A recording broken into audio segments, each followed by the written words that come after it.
This is M-Wire, Movie Week in Review. M-Wire is brought to you by Audible.com. Sign up today to get a free audiobook download at www.audibletrial.com/geekcastradio. Start today with a free 30-day trial with over 100,000 titles to choose from for your iPhone, Android, Kindle, or MP3 player. Don't forget to follow Audible on Twitter at audible_com. And now the latest and greatest in movies with M-Wire.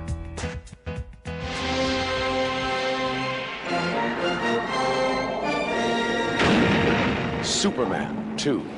The adventure continues with the three villains from Krypton. Each one with the same powers as Superman. Each one dedicated to violence against mankind. Think of it. 3 supervillains. Or 4 if you count him twice. The adventure continues in Paris with Lois Lane.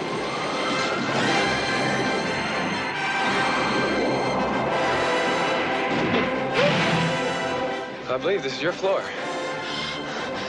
And the romance continues. The adventure continues in Washington.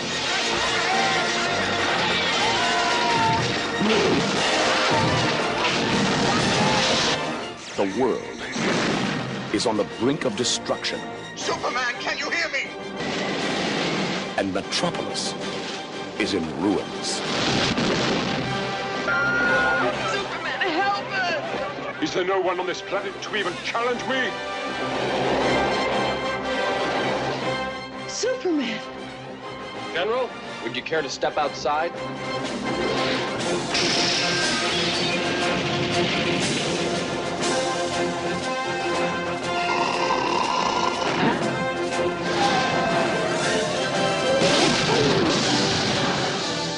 Revenge. Revenge! Revenge! Now we're cooking, huh?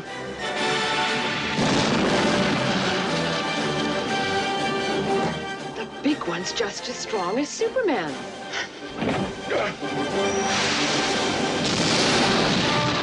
If you've only seen the first part, you haven't seen the best part. The adventure continues in Superman 2.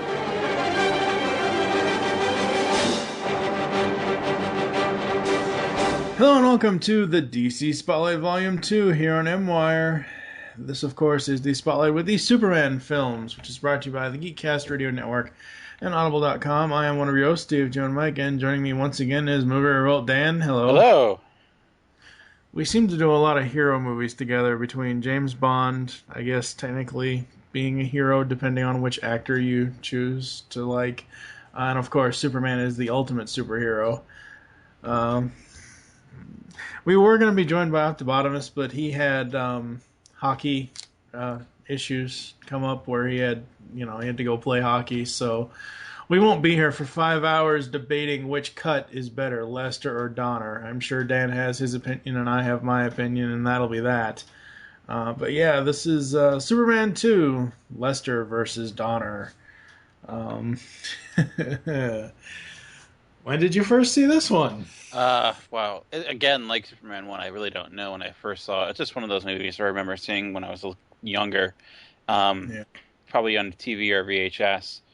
And then when the Blu-rays came out, seeing them on Blu-ray. And I probably honestly didn't see the Donner cut until... 2006? Well, yeah, obviously not even... I didn't probably see it till like 2009 or so. I didn't really...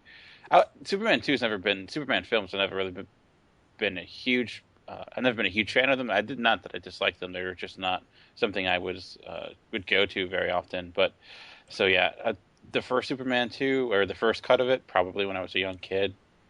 So yeah, I remember seeing the TV version of it a few times, but that was like when I was between 6 and 9, so between 86 and 89. Like obviously. I wasn't seeing this in theaters because it came out the same year I was born. But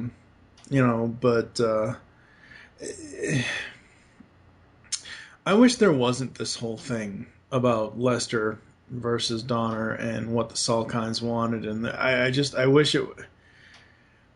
They, and I understand, everyone's going to get into arguments. Everyone's going to get into arguments over money and everything else. But Jesus Christ, just let whatever version be the official version, be that version, not have this whole controversy. And I like Richard Donner as a director. I loved him doing Lethal Weapon 4, or not the Lethal Weapon franchise, I should say, and all that. But it's like, holy crap. And I think because the Salkinds, as far as I know, and I'm just going off memory, I'm not reading anything, is the Salkinds didn't want to give him any control on Superman 1, is that correct?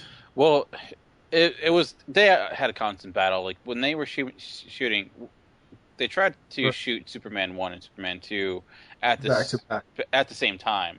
Like, right, yeah. Like, everything that Gene Hackman is in, like, that was done while they were shooting Superman 1. That's why in the beginning of Superman 1 you have that moment with General Zod and all those people. And then there was, like, we talked about how Warner Brothers didn't put any money behind this franchise. It was all on the producers. It was all, they were the ones kind of flipping the bill. So I think that caused them to kind of constrain Donner, who probably had different ideas of what he wanted to do, so that caused tension, and so I think that's really where the issue lies. Yes, I understand it all depends on whose money it is, that who gets the final say. Don't get me wrong, I understand that concept, but I want to know what Donner's vision was for the first film without spinning the world backwards. That's my biggest issue with the Superman 2 Donner cut, is that it is the exact same friggin' thing that happened. Granted, in the second film, it's to re-entrap Zod and not to save Lois, but it's the same. Technically, to me, and you can correct me if I'm wrong in saying this, that whole time travel, spinning the world back, to me is a plot device to further the plot along. Am I correct in saying that or not? It basically is, but what happened in his cut of Superman 2, what they did kind of, not only in his cut of Superman 2 did they change Superman 2, but they also changed the ending of Superman 1. They retconned it, as it would be said.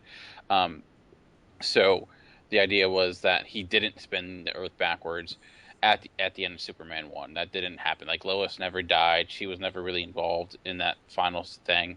The nuclear bomb that was set off to destroy New Jersey was thrown into space, and that's what opened the Phantom Zone. Right. Yeah, so, that's what JT will tell us in Just Effects in a minute. Yeah. But yeah, it's a weak plot. I mean, that the whole thing about spinning the world backwards, no matter where you place it within Superman 1 or Superman 2, it's a black eye on this entire franchise, because it's like the dumbest thing ever. It makes no sense. Well, yeah, I mean, it's like, for those of you who possibly may be Phineas and Ferb fans, it's like Doofenshmirtz trying to use a magnetism magnifier to pull the eastern seaboard in a westerly direction. It's not going to, it's just all kinds of wonky hell, and that's why I prefer the Lester cut of Superman 2, because it was a different ending than what I had previously seen. And the thing, granted, the kiss of kill memory is, it's lame, but at least it wasn't the same friggin' thing that happened in the first film. And the issue with that, too, that ending, once you introduce the aspect of time ratio, or time travel, you kind of lose a lot of tension, because it's like, well, if this thing happens, you can just go back in time and undo it. Like, that's kind of an issue. Every time you bring up time travel, that's always a problem. Yeah. Yeah. All right, let's head it over to JT with Just the Facts. The film begins with a look back upon the crime that General Zod and his cohorts perpetrated prior to Krypton's destruction, where they break into a lab and destroy an important data crystal. Or so Zod thinks, as the entire setup was a trap, set by Jor-El to prove that Zod had grown power-hungry and sought to rule Krypton. The trio is captured and, as we saw in the first film, sentenced to exile within the Phantom Zone. But before the sentence is carried out, Zod utters a very stereotypical villain threat. You will bow down before me, Jor-El, I swear it! No matter that it takes an eternity, you will bow down before me! Both you, and then one day, your heirs! Fast forward in time to the end of the first Superman film, we see Superman toss the first nuclear missile into space where it explodes. Now, there are two versions of the film, the theatrical release and the Donner cut, but more on that later. But just so you know, in the theatrical version, Superman saves reporter Lois Lane in the city of Paris from a terrorist H-bomb by throwing it into space. Regardless of which cut of the movie you saw, the explosion of either bomb has the unintended consequence of destroying the portal to the Phantom Zone and setting free General Zod and his friends. Exposure to the rays of Earth's yellow sun quickly give them the same powers as Superman, and they land on the moon and attack some astronauts before making their way to Earth. Landing near the small town of East Houston, Idaho, Zod, Non, and Ursa make use of their respective superpowers to wreak havoc on the town, effortlessly warding off the police. Before long, Zod and the others head to Washington, D.C. and take over the White House, ousting the president and demanding the son of Jor-El to come and kneel before Zod. At the same time as this, Lex Luthor escapes from prison in a hot air balloon with the help of Miss Tessmacher, leaving the bumbling Otis behind. Still set on his vendetta against Superman, Luthor has created a device which is homed in on the energy of the Fortress of Solitude. Traveling to the North Pole, Luthor and Miss Tessmacher gain access to the fortress, and Lex activates Hollow Jor-El, who tells the balding Brainiac about Zod and his people. Luthor then thinks to offer his services to the Kryptonians as a liaison of sorts. He then makes his way to the capital and offers to lead Zod to the son of Jor-El, asking for only a small reward in return. What do you want? Well, General, the world is a big place. Thank goodness, my needs are small.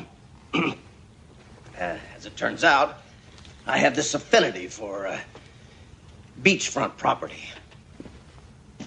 What do you want? Australia.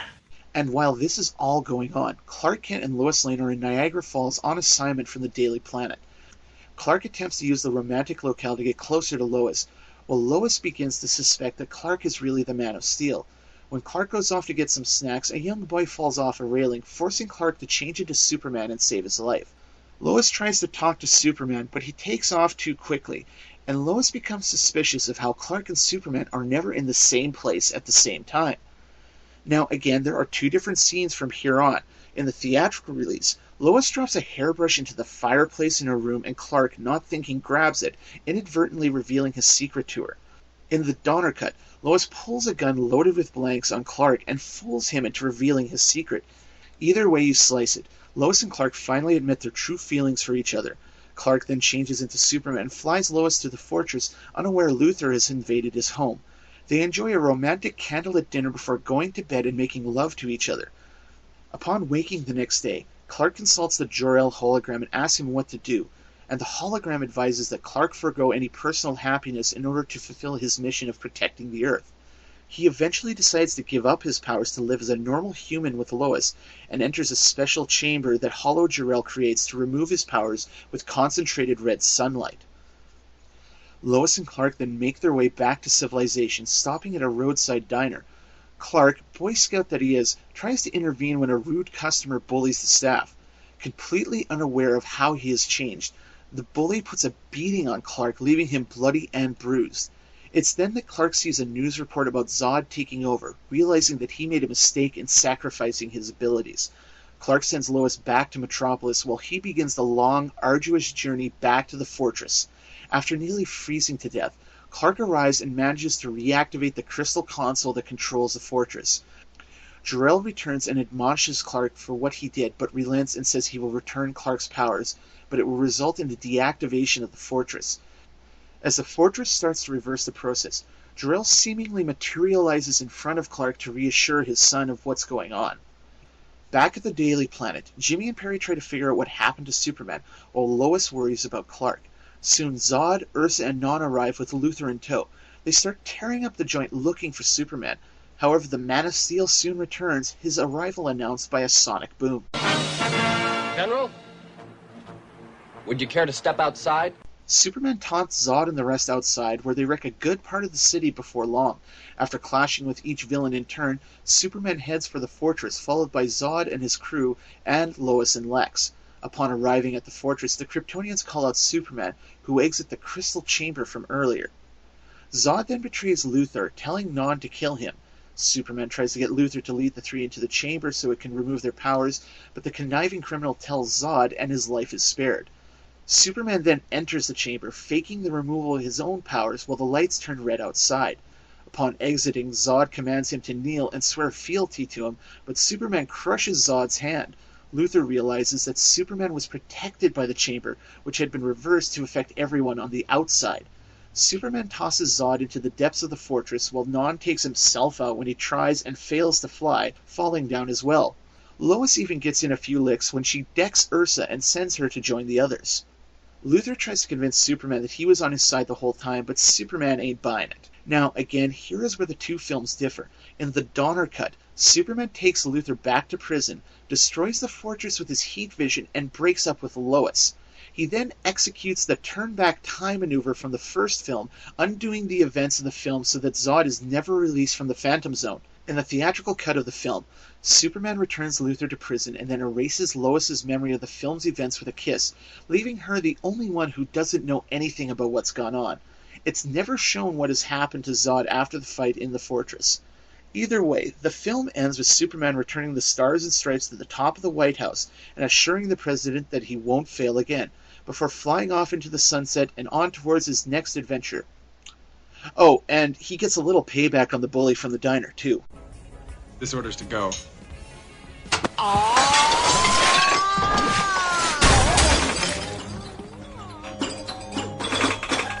I'm terribly sorry about all the damage, sir. Well, I've been working out. Superman 2 was released into theaters again during the Christmas holidays of 1980 on December 4th.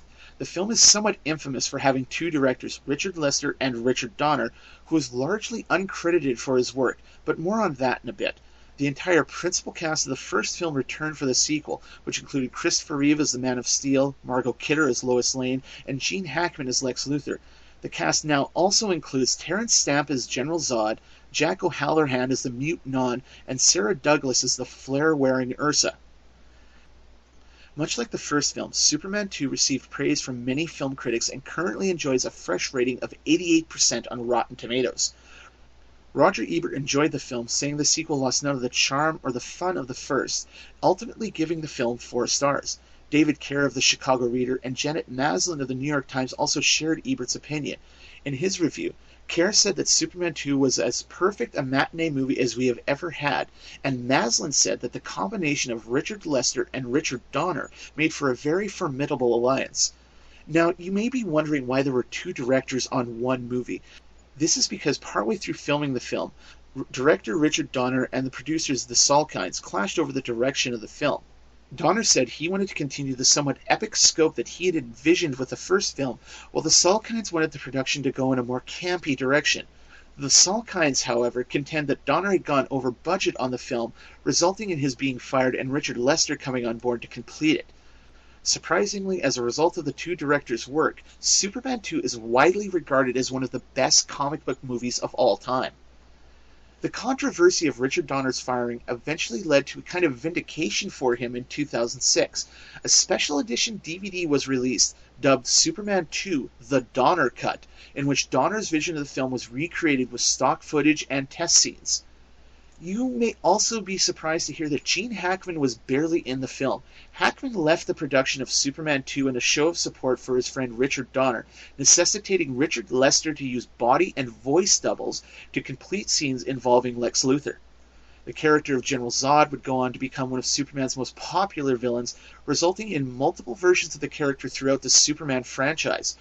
Richard Donner himself would introduce the character and his cohorts into the DC Comics universe in the Last Son story arc in 2006, which he also wrote. The film is also somewhat infamous for giving Superman powers and abilities that defy explanation, not unlike the Superman comics of the 1950s. For example, does anyone else remember the plastic wrap S-shield trap that Superman uses in the theatrical cut? or the super memory erasing kiss Superman employs to make Lois forget what has happened. Must have got that one from where Batman got his shark-repellent bat spray. Suffice it to say, I love this movie. Superman 2 is one of my all-time favorite comic book movies and one of my all-time favorite sequels. It takes everything that was great about the first film, cranks it up a notch, and adds more fun elements than we had in the first one. Christopher Reeve was spot on as Superman, and he had a villain just as perfectly cast in Terrence Stamp, who brought a sense of malevolence and grandeur to General Zod. Definitely one of my favorite comic book movie villains of all time. This has been Just the Facts for Superman 2. I'm JT from Saskatoon, and now I'm sending it back to Mike and the rest of the MWire crew. Later. Come, son of Jarrell! Kneel before Zod! Snoochie boochies. Thank you so much, JT, for those Just the Facts. And yes, JT did bring up several things that I brought up originally, but that's okay because I had already listened to his segment. That's why I kind of was asking in the beginning about certain stuff, and JT did bring up all those plot points. And I do like how he ended that clip. Good old Jay. You always rely on him for some snoochie boochies, I guess. Oh, man, this movie is... It's so...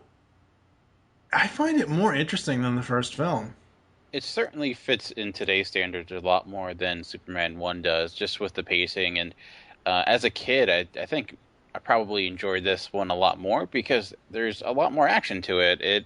It gets right into the story.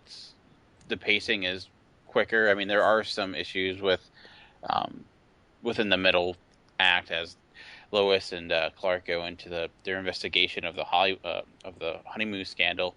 But overall, like seeing these two baddies, these two Supermen, or these Superman and all these Zod fight off. That's what you want in a Superman movie. You want to see two epic, characters go toe to toe, and this is what Superman 2 gives you. Yeah, and to me, specifically for Lex Luthor, and Lex is in this briefly. I mean, he's not just in 5 minutes of it. He's in maybe a total of 15 to 20 minutes of the film in all from beginning to end. But Lex Luthor plots nowadays, specifically to animation, are so much more interesting than what Lex did in Superman 1. I mean, sure, it's Lex Luthor, it's Superman. We expect Lex to throw kryptonite at him, and we expect to, I guess, kind of somehow sickly enjoy that Lex Luthor threw, a piece of his own planet at him to kill him. But we expect that from Lex versus Superman as far as the kryptonite and all that stuff. We expect that stuff. But the whole land we mentioned it last week with the whole land development. Like, that Superman 1 is not an action movie. It isn't. And Superman 2 is. Because you have people coming back from his home planet who are criminals and who at some point, I assume, there is a history tracks with Jor-El narrating. I don't think it's in the film, like specifically like that first history tracks was in the first film where he's talking to Kal-El. I assume at some point the reason why Clark knows all this stuff is that there was a Jor-El history track about Zod in all those little crystals. But no, I love this. This movie is so good. This movie is so well done. Like you said, the pacing is good. Yeah, there are a couple of points where it's like, ugh. And really for me, again, just like last week, again, for me, where the moments come from is Lois and Clark pretending for this assignment. Like, oh my god, first of all, a honeymoon scandal. That's your biggest friggin' story that you have to go to friggin' Canada for, really? Like, oh god, that is so dumb. You talked about one thing we didn't mention when we talked about the difference between the Lester cut and the Donner cut. One thing the Lester cut, like you kind of touched upon, it doesn't have is Marlon Brando. He's not in the cut at all. They kind of his voiceover when he goes to Fortress of Solitude. It's his mother and not Brando, and that was Yeah. also because Brando was suing the producers because he felt he was not fully paid. He made $50 million, I think, for Superman 1 plus the back end deal. So he was supposed to get, portions of the profit, and Superman 1 was a huge hit. Right. So what they did is they kind of completely cut him out of Superman. That's why the beginning of Superman 2, the similar scenes, he's not in it. There's no voiceover. And I think that's one aspect I do like about the Donner cut. Regarding this being better than the first one, I don't know if you call it better, but it's like you said, it's more of an action. What I mean is that as far as filmmaking, I would say they're on par. As far as directing, even with the Lester Donner thing in the second one, I would say it's on par. As far as effects, it's essentially the same effects. What I mean as far as being better than the first one is this plot was more interesting to me. These criminals coming back and, from Krypton and, wanting, of course nowadays, mustache twirling, I am a world domination type of, that we count that in today's standards as cliched, but just watching these films back, this I feel is a better plot than the plot that was in Superman 1, is what I mean when I say this is better. I do agree. I think the plot is better laid out, and the stories that are there are more focused. There are different aspects. I mean, Lex Luthor doesn't necessarily need to be in this movie at all, but you have Gene Hackman, so you're going to use him because he's Gene Hackman.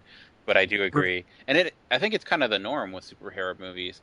I would say Spider-Man 2 is probably better than Spider-Man 1, X-Men 2 better than X-Men 1, Dark Knight better than Batman Begins. Because I think with that first one, you always have to tell that origin, and that gets complicated because then you also have to tie in the villain story, and that can get a little bit messy, and that's where things get a little bit bogged down, and that's where you tend to have more of the story and less action. But in this, most of the story was already set up for us. Like, we know all about, Zod and what happened to him. So it kind of can get right into it, and I think that's great. And we talked about it last podcast, but you have to mention again that General Zod in this, Terrence Stamp, is freaking awesome. He is so great. He's like this Shakespearean actor placed into a superhero movie, and it oddly works. And then him going against Christopher Reeve, it's what you want. I completely agree. It's definitely more entertaining compared to the last film.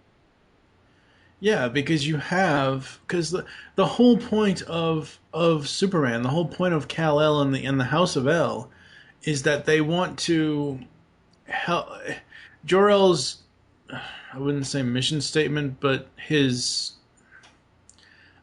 addendum to Kal-El was help them, don't try to influence them, but help them. And you see a contrast in this film with where Superman only uses his powers for good, and you have these world tyrants or, planet dominating tyrants who they see, oh my God, I am more powerful. You see it in Stamp's acting when he's like, holy crap, I can lift a guy 5 feet off the ground. You know what I mean? You see it in his acting when he first finds out that the sun has given him powers. And it's one of those things where it's a contrast between Superman and Zod, where, as I said, Superman is only going to use his powers for good, and Zod will abuse that power and take it. It's a much more. The only way I would ever, and I know they can't do this now, but the only way I would ever consider a Gene Hackman Lex Luthor plot really, really good is if they ripped something out of Justice League and made him mind meld with Brainiac. I'm sorry to say, but Lex he's either one of two things. He's either the mad scientist version of the early comics, or he's the evil businessman. I don't think he can be in the cartoons and stuff. He was kind of both. But you need to make his character one or the other, and you need to not have him do dumbass plots and just because even in this movie, even in the second movie, he basically grovels down to Zod. Lex in the first movie is supposed to be this big bad, mysterious villain, and in the second one, because Zod is all powerful, Lex is just like your average street thug. Well, I do like how he tries to play like every side of it, and he tries to I kind of know. sweet talk, Zod. It's kind of, Yeah. I do like that. He's, he wants to get Australia, and he loves his beachfront property. But yeah, and I guess Otisburg. exactly. How did you feel about? Because in this we talked about it a little bit, but you see that Lois and Clark, and they're starting, and Lois, discovers the truth about Clark Kent, and there's the two different ways they do it. Do you have a preference of, Lois basically shooting Clark Kent, or the other version where he basically falls over into the fire? That's, I know, a key point to that moment, I think, is where people tend to lean towards the Donner cut typically. What do you find yourself? The Donner cut was where she shot him, right? Yeah, well, basically. And then the Lester cut is where he falls into the fire. Yeah.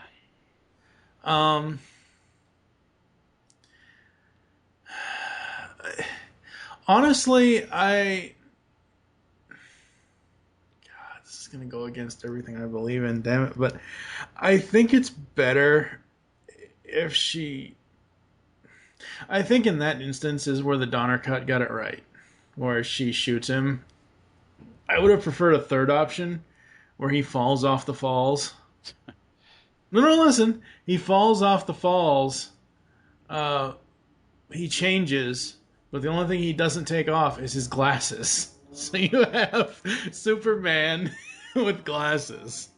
I could see that. I agree. I like the shooting aspect of it too, because there's different layers of it. That he tries to shoot Kent, and then he reveals that he's Superman, but then in fact the gun was blank the entire time.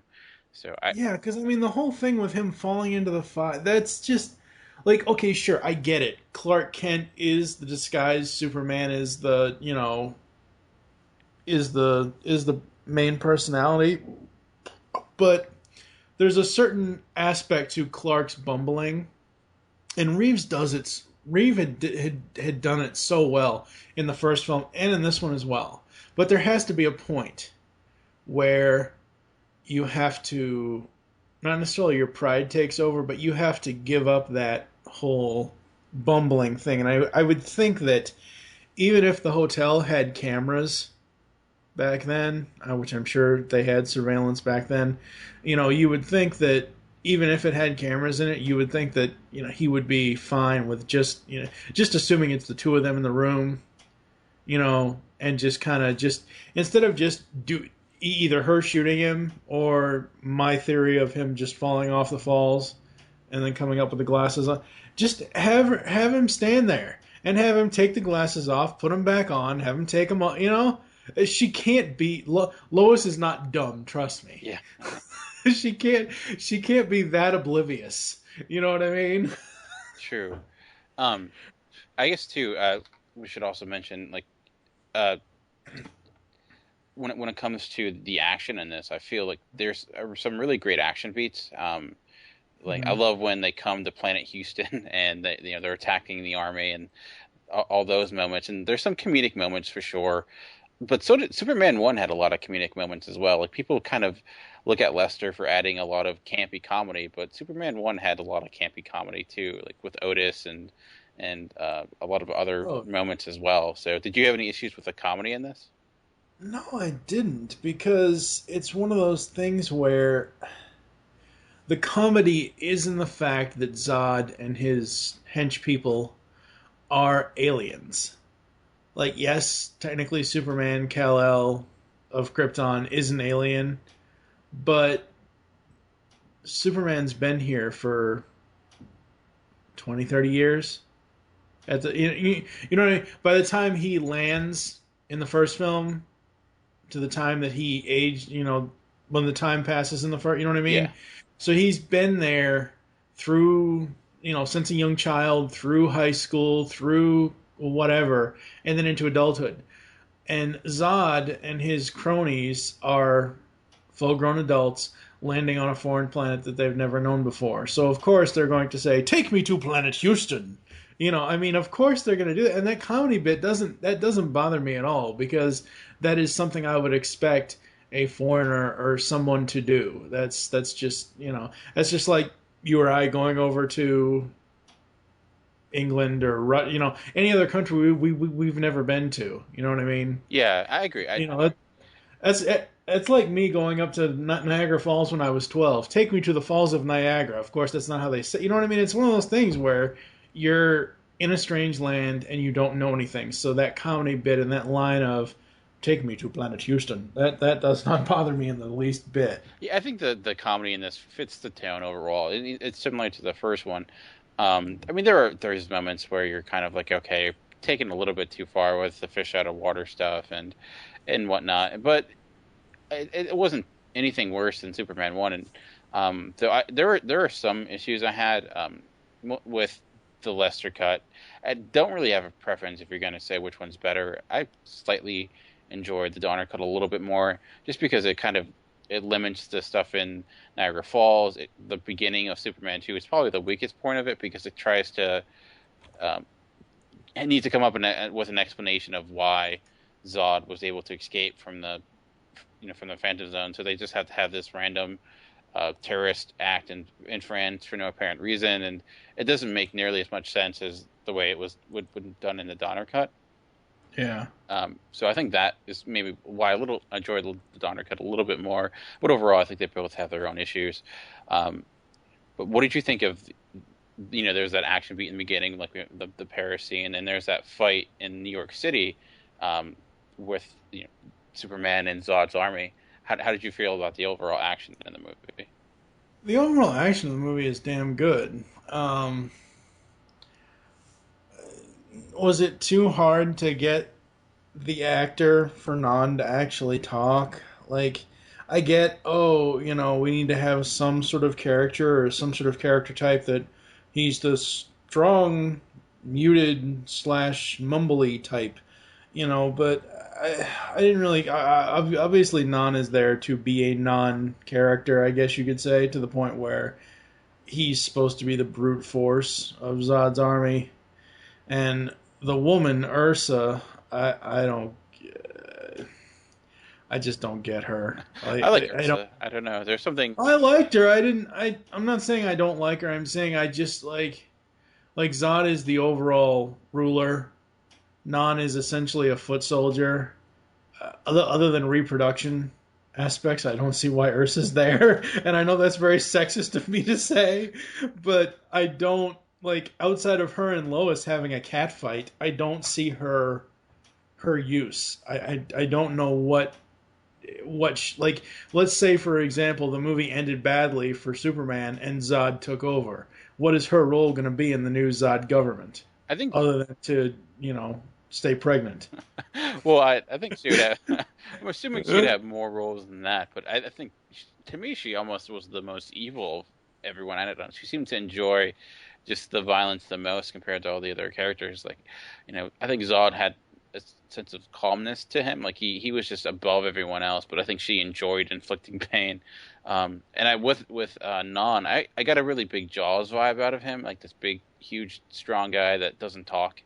And we talked about last time, there's some familiar vibes with James Bond, and there's a lot in this. I mean, even Sergeant Pepper shows up in this film as well, as playing a sergeant or playing a sheriff, who he was in the Live and Let Die and a few other Bond movies. Who, we disagreed on his usefulness in those films, but yeah.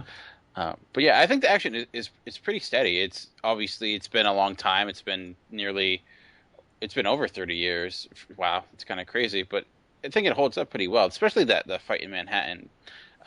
Just their aerobatics and the wire work is done really well. The set design is perfect. It feels like they're in the middle of New York City. It doesn't feel like a set. It's I think that's a key part to why that works really well. Yeah, it does. It very much does. I do like how the bully scene mirrors itself. I thought that was really cool. With the little diner scene. Yeah. I like that. I mean, I know here and nowadays it's like, oh. And I'm not saying this is a bad thing because I was bullied as a kid, but today everything is Stand Up, Stop Bullying Now, where technically, if you watch this film today, or if you have a kid watch it today, that's technically, Superman 2 is technically sending a bad message to kids, basically saying, hey, you can get revenge on your bullies if you have heat vision. You know? That's not exactly sending the best message to the children of today. But again, this is a movie. See, that's the thing with me. When I was a kid, I could pretty much, my mom could show me almost anything except horror stuff, and I knew I knew Superman having, heat rays shoot out of his eyes was not real, would never be real. So you didn't try to, put a cape on and try to fly around your house at all? Well, I jumped off the couch a few times, but that's because I was waiting for the bat grapple to take hold in the ceiling. But sadly, it never happened. I was more of a Batman fan as a kid. I like Superman, don't get me wrong, I do, but I don't ever think I ever had a Superman costume, yet I can count on one hand how many Batman costumes I had. But yeah, overall, I like the movie. I think it's a really, really good interpretation. Both cuts add something to it. I just know I prefer the Lester cut because it's what I've seen the most. Like, up until the whole thing with Returns, I didn't even know the whole controversy. You know what I mean? I just, the Lester cut was the cut, Yeah, I had no idea. I probably should mention that the Donner cut really exists because of Bryan Singer, and he wanted to use a lot of the Brando stuff for his film, and at that point, they still had the lawsuit with Brando, so they had to settle it with his estate before he could use it, and then that led them to kind of releasing the Donner cut. But yeah, I don't know. I never really had an ownership of the Superman franchise like yourself. I was never really a huge Superman fan. I enjoyed it. It was never really a big part of my childhood. He always felt like not a second tier character. He was obviously a major character, but he was always I always had issues getting invested in. And I think being younger too, just the age of this movie compared to something like Batman 1989 and those films, I gravitated towards those more.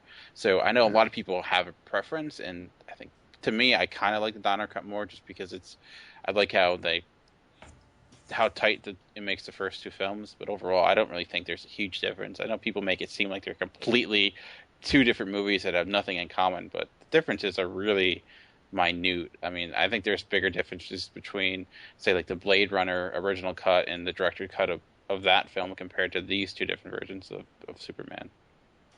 Yeah, and I mean, you can take a look at, essentially, you have two, instead of yes, you have theatrical and directors, but with this instance and this whole argument of Lester and Donner, you essentially have two directors' cuts of a movie. Yes, the Lester cut was the theatrical cut, but it's not like nowadays where, in 2003 and then 2005, Mark Steven Johnson made Daredevil, and then he made Daredevil the director's cut. You know what I mean? Where those are essentially the same film, with the exception of the fact that in the director's cut he took out the love story and focused more on, the other part of the story. You know what I mean? So, but this one here, it's like JT was saying in the Just the Facts, he's pretty much... The two directors cut out or added in certain elements to each of their films to compensate for what was missing in the overall originality of the plot of the second film. I have to say, because of my age and all that, and I know this is going to be blasphemy, but it was because I was more comprehending by that time. My Superman movies, and I know this is going to be so bad to say, and people are going to crucify me for it. Honestly, my Superman movies are 3 and 4. Wow. Yeah. I know that. I know. Trust me, I know. Don't get me wrong. I love the first film for what it is, but looking at it as a 33-year-old guy and just seeing that lame plot of land development and wanting to knock California off, take that plot point out and put something else in there that's more interesting, that movie is a masterpiece. As far as plot goes. You take, everything else from Superman the movie, and it's fine. It's a wonderfully great, beautiful film. With Superman 2, depending on who you like, depending on which version you like, that's all well and good. I think it's more interesting for me to have, the kiss of, erased memory than to have, hey, I'm gonna spin the world backwards again. But and I know I know I keep harping on that, but for me it's more of an interesting twist because I almost felt in the Lester cut that they were going for a Lois and Clark romance. Oh, at some point, or a Lois and Superman like they were. I mean, they slept together at one point in the Lester cut. So I mean, it's one of those things where the romance was building, and of course, the kiss took it away at the end. Yeah, I think you kind of had that romance a little bit with both. Maybe a little bit more with the Lester cut, but yeah, I guess you could say that it was that aspect of Superman is a big part of his character, that romance between Lois and Clark, like with the will they won't they. It's one of those situations, and then once they actually do, it's like where do you go from there? Because it's that difficulty of, okay, well, that tension's no longer there because now they're actually together. It's kind of not having them ever actually kind of consummate their feelings for each other tends to be the better way to go, because once they do, it kind of all that's gone, and you're kind of left with, what do we do now? Because it's like, you have something with like the X-Files and Mulder and Scully or other shows like that, and once they finally do get together, there's no place to go after that. So I think I could see why they decided to kind of make her forget whatever way they tried. Which way is better, turning the Earth back or magically kissing someone? I don't know. They both have their issues, but I guess kissing someone has less connotations with it than being able to turn back time. So I could see maybe why Lester went the way he did. But anyways, so what about the release for this? How we talked about the different releases regarding Lester and Donner cut, but do you want to go over the actual DVD media home releases? We can. Let me see here. Let me pull it up. Release reception. The media releases. Well, let's go over the broadcasting. In '84, when Superman 2 premiered on television, 24 minutes were reinserted into the film. 17 minutes on ABC. Much of the extra footage was directed by Richard. So basically, they combined the Lester and Donner cut for television. Yeah, in order for basically. Yeah, I think the reason they could do that for television compared to when they released it theatrically, because in order for Lester to be credited as director, a director has to direct 51% of a movie. So once you put it on TV, though, I don't think that really applies, that regulation. So yeah. Yeah, I mean, it's one of those things, and what I find so interesting is the fact that there's a Canadian version. Is that where you fight for truth, justice in the Canadian way? Apparently so. Apparently, Superman is all about bacon and lumberjacking. During the 1980s, CFCF 12, Cable 11, screened an edition of Superman 2 that was differently edited to that of the one shown in the United States on ABC. This particular version has only been screened once in Canada. The first Canadian broadcast of Superman 2 had an additional few seconds of dialogue as Luthor and Miss Tessmacher were stopped on a snowbank admiring the Fortress of Solitude. In the first U.S. broadcast, the same evening, the scene begins abruptly as Luthor starts the snowmobile immediately after the dialogue sequence. As scenes seen in the Canadian version but not in the ABC version include a little girl watching the destruction of East Houston by the Kryptonians on TV, longer conversation between Lois and Superman after he destroys the Fortress of Solitude, Lex Luthor taking Perry White's coffee during Times Square battle. Way to go there, Lex. Way to be a supervillain. Just steal Perry's coffee. Lex and Miss Tessmacher admiring the fortress, as I said, and Lex is negotiating with Superman after they leave the fortress is longer. It would have been interesting to me to see what the longer version is of Lex negotiating with Superman, but yeah, I don't know. More Gene Hackman's always a good thing. So. Yeah, that's true. Honestly, as far as the release and the DVD version, like I said, pretty much I'm going to say this every single Superman episode that we do.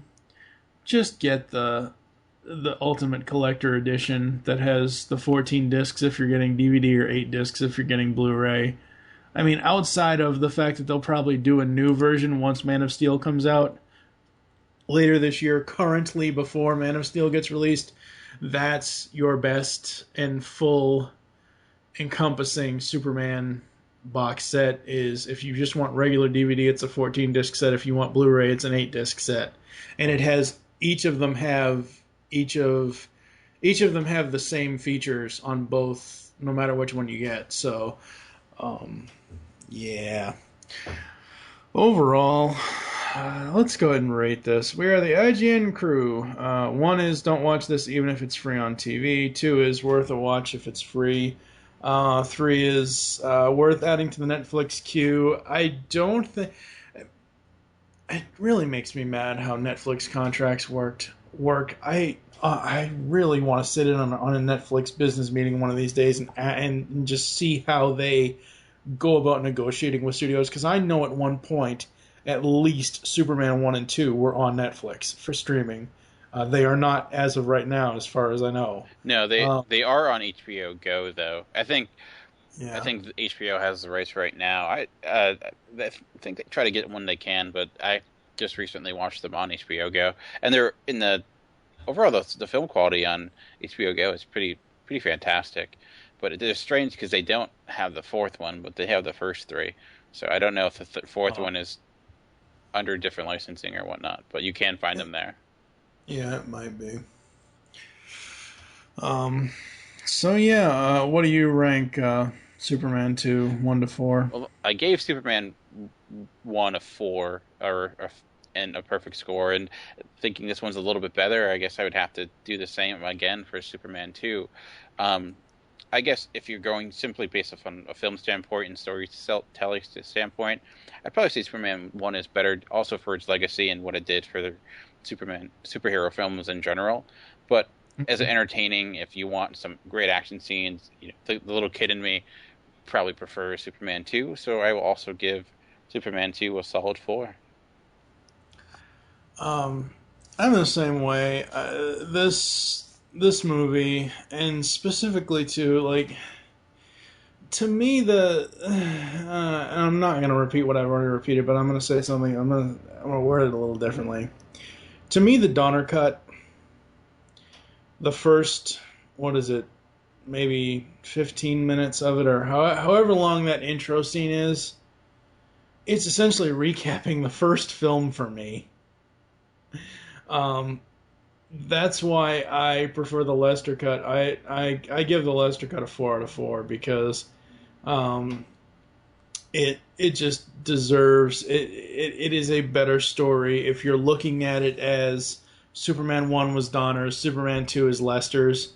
It tells a completely different story, and completely different plot devices are used in Superman 2 Lester versus Superman 1 and all that. So yeah, Superman 2, the Lester cut, gets a 4 from me as well.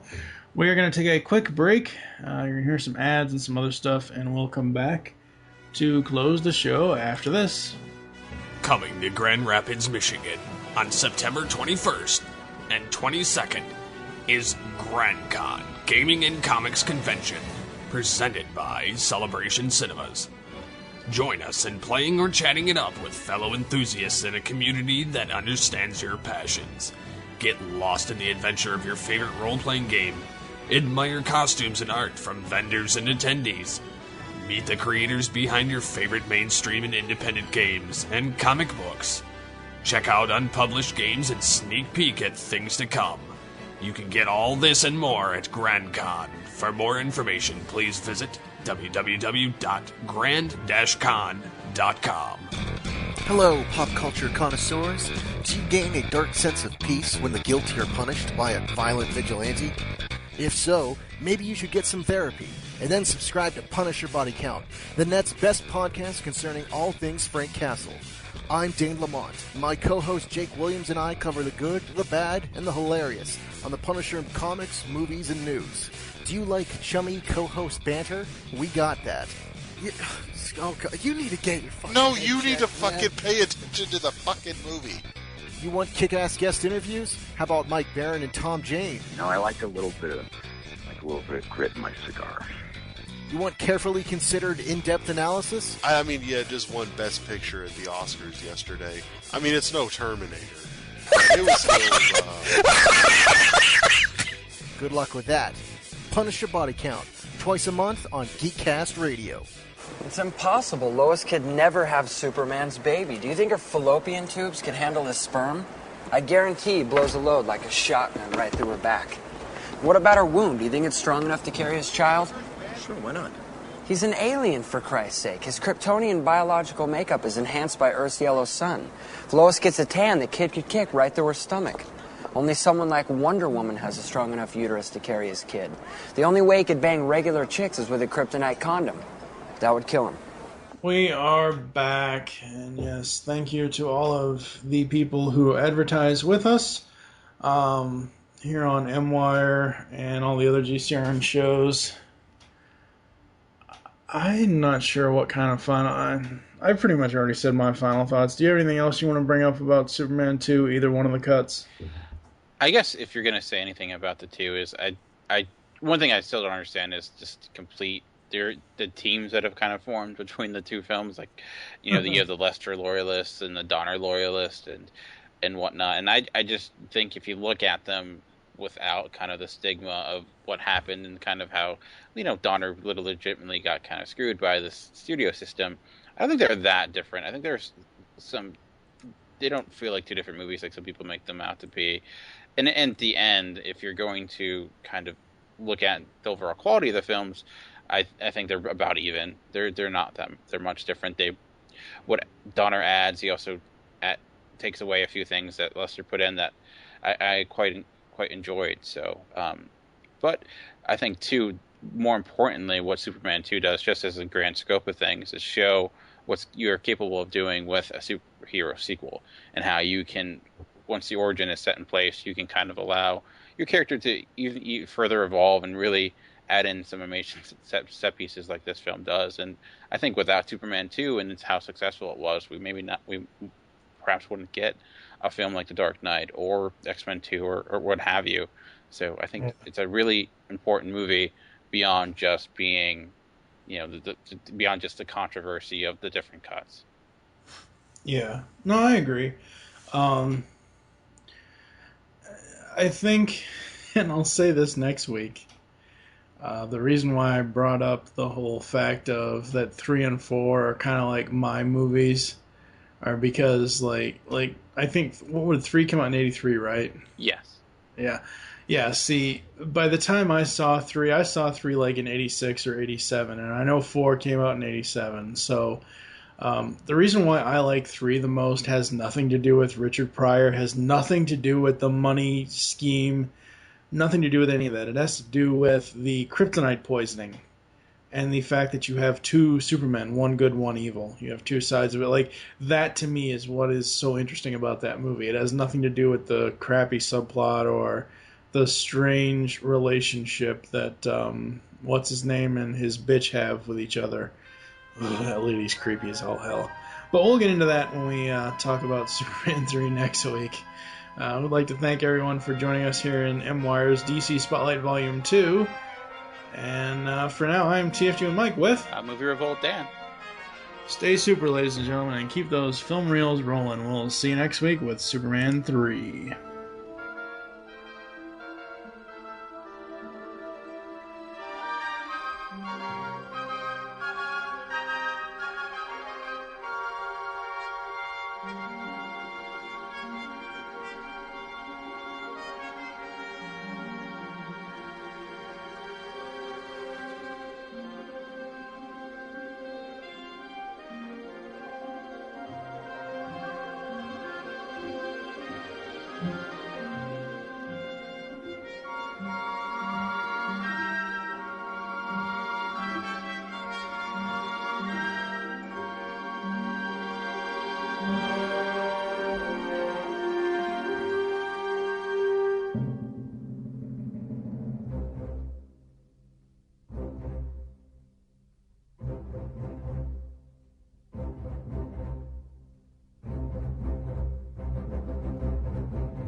You've just listened to Movie Week in Review on GeekCastRadio.com.